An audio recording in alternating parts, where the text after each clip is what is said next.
বিএনপির ভারপ্রাপ্ত চেয়ারম্যান তারেক রহমান ৬১তম জন্মদিনে নিজের ফেসবুকে স্ত্রী জুবাইদা রহমান ও কন্যা জাইমা রহমানকে সঙ্গে নিয়ে একটি ছবি প্রকাশ করেন। পোস্টে দেশের নারী নিরাপত্তা ও ডিজিটাল যুগের চ্যালেঞ্জ নিয়ে গুরুত্বপূর্ণ বার্তা দিয়েছেন তিনি। নারীর নিরাপত্তা, ডিজিটাল যুগের ঝুঁকি এবং ভবিষ্যৎ প্রজন্ম নিয়ে গভীর ভাবনা তুলে ধরেন।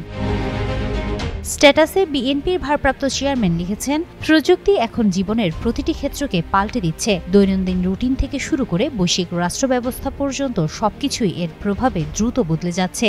আর এই পরিবর্তনের গতি আমাদের মতো অভিভাবকদের মনে যেমন আশা তৈরি করে, তেমনি জন্ম দেয় নতুন উদ্বেগও। তিনি লিখেন, আজকের পৃথিবী তাদের কন্যার প্রজন্মের জন্য কতটাই না ভিন্ন।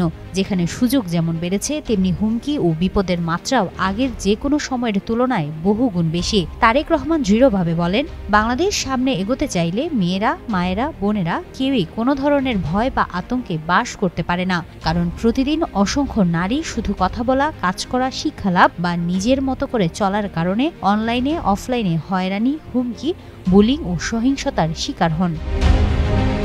তিনি জোর দিয়ে বলেন, নারীদের ঘরে, বাইরে, ব্যক্তিগত জীবনে ও কর্মক্ষেত্রে সর্বোচ্চ নিরাপত্তা নিশ্চিত করার রাষ্ট্র ও সমাজের দায়িত্ব। আর এ কারণেই বিএনপি নারীর নিরাপত্তা ও সুরক্ষার জন্য অনলাইন সেফটি ব্যবস্থা, জনজীবনে নারী নিরাপত্তা প্রটোকল, শিক্ষা প্রতিষ্ঠানে ডিজিটাল সেফটি শিক্ষা, কমিউনিটি পর্যায়ে সহিংসতা প্রতিরোধ ব্যবস্থা এবং নেতৃত্বে নারীর অংশগ্রহণ বাড়াতে জাতীয় উদ্যোগ এসব বাস্তবায়নের পরিকল্পনা করছে, যাতে তারা আত্মবিশ্বাস নিয়ে বিকশিত হতে পারে ও দেশের উন্নয়নে পূর্ণাঙ্গভাবে ভূমিকা রাখতে পারে।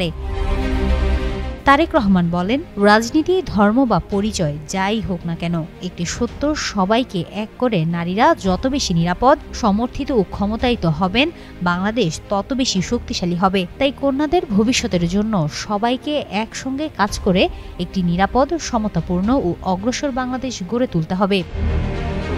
হিমাতুল জান্নাত, যুগান্তর নিউজ।